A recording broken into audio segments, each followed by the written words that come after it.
Hey, everybody. Welcome to Werx on the Web. My name is Gerritson at MGM Werx. I have with me today Luke Devore. And Luke, thank you for joining me today. So Luke, go ahead and tell us what is it you do there at Design Interactive? Yeah, sure, absolutely. So Design Interactive is a human factors engineering centric organization.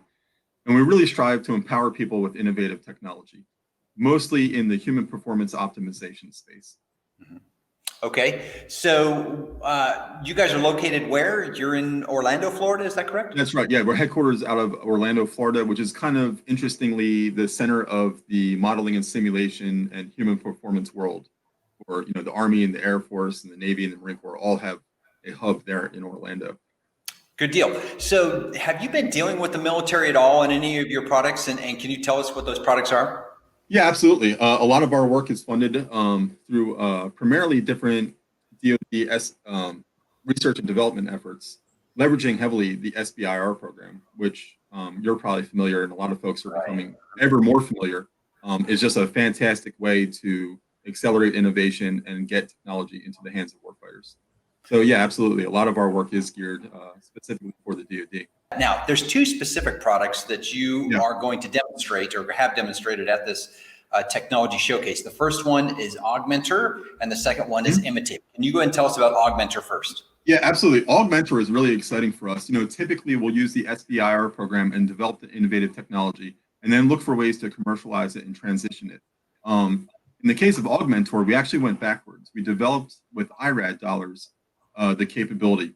And at its heart, Augmented is an augmented reality troubleshooting and job performance aid system for maintenance operations. We really honed in on the commercial trucking market and established a foothold there. And we actually have a whole section of the organization that just works with commercial trucking, providing them with augmented reality maintenance solutions for their fleet maintenance management. But then through the SBIR program, we're able to make proposals where we would use Augmented as our base technology and then expand it in meaningful ways specifically for different DoD organizations. One example of that is the work that we did for the 367th Training Support Squadron out of Hill Air Force Base, where we were able to integrate Augmented into their existing methodologies and technologies for developing curriculum for the force. And that was a really exciting program that was supported through the Air Force SBIR AFWERX program. Okay, so what is necessary when we're talking about augmented reality? I believe it's by using just an iPad, right? No, well, we have on Augmented, we can support iOS, we can support Android. In a lot of these cases, though, these guys really need their hands free. We're not necessarily talking about pre-training so much, although we can do that.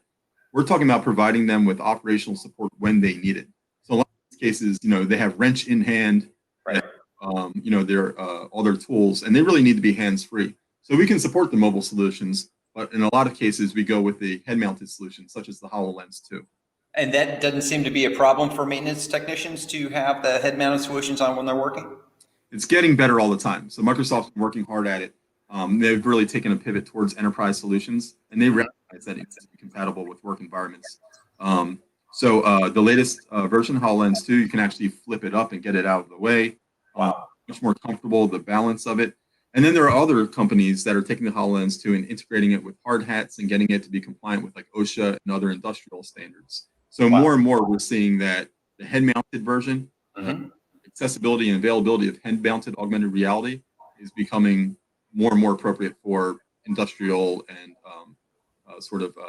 maintenance applications and environments.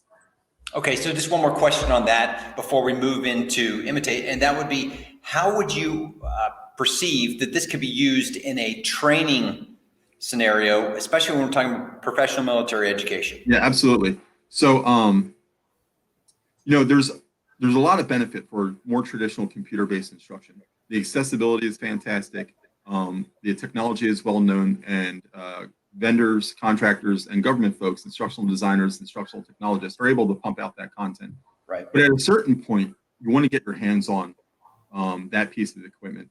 But you don't necessarily want to lose all that great instructional support that comes from a computer-based training system. So one of the advantages to a solution like Augmented is it merges them together. The ability to put your hands on a piece of equipment, but still have there in your field of view all of that good pedagogical support.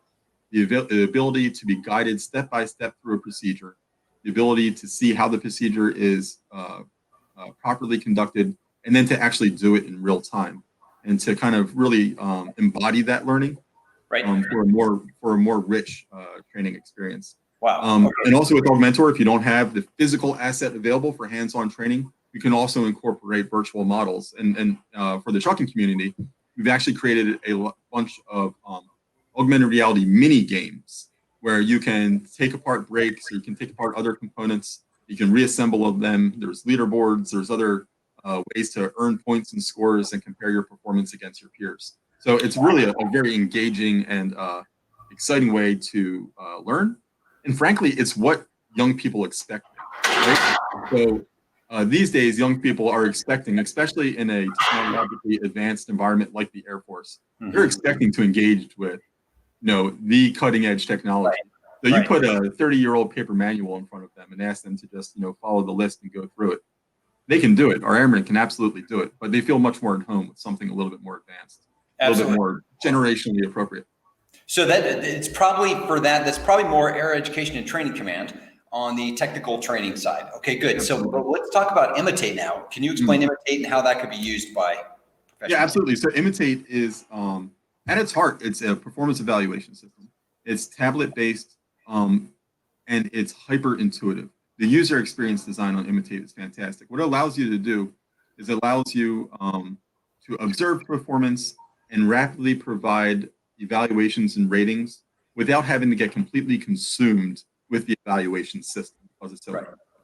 So we originally developed it for the Marine Corps, and you can author any set of metrics in it, but we used an existing model that the Navy and the Marine Corps developed for instructor mastery.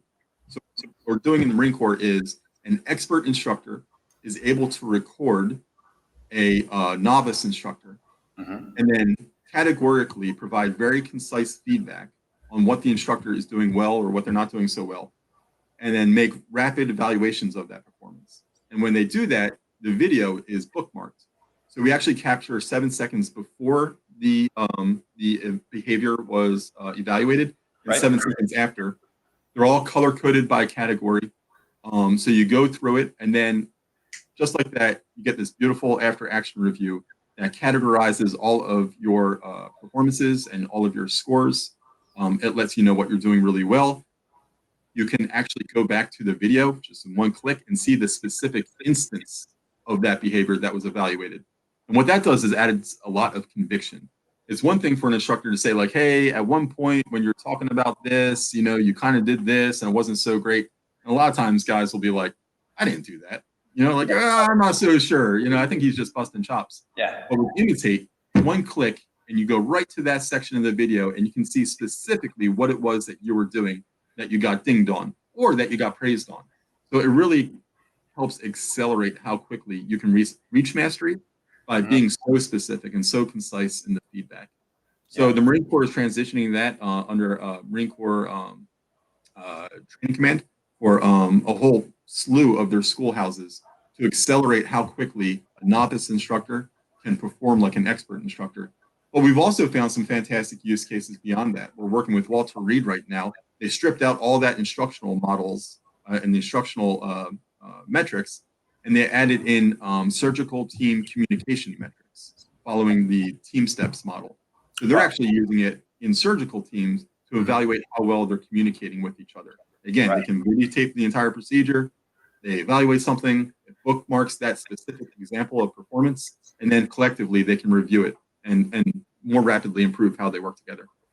So I can see this could be used in so many different ways, but in the professional military education world, clearly when they're normalizing curriculum or when they're training instructors, absolutely. We used to struggle with that back in the old days when we actually used pencil and paper. So we're working with Defense Acquisition University now, and they have their faculty development center. And their whole mandate is to make sure that their faculty, which are industry professionals, they're not instructors, they're industry professionals, but they have to get them to become effective instructors. And, and it's a super important thing to make sure that you're teaching contracting and the FAR clauses and all that thing, sort of stuff correctly. Wow. They've also moved into an almost entirely virtual environment now because of COVID. So not only do they need to be able to provide great feedback and accelerate how quickly these instructors are able to reach proficiency as instructors, but they have to be able to do that for synchronous virtual environments, which is even more difficult, right? Yeah. So not only do we want you to be an instructor and to be engaging and to be an effective communicator, but we want you to do it on a Zoom call. So that's even more difficult. So we're going to be integrating with them so that they can still maintain that high instructional quality and standard and provide the feedback. Right. But to, in the kind of like the new normal of the virtual environment. Luke, appreciate you very much. I'm going to go ahead on this webcast.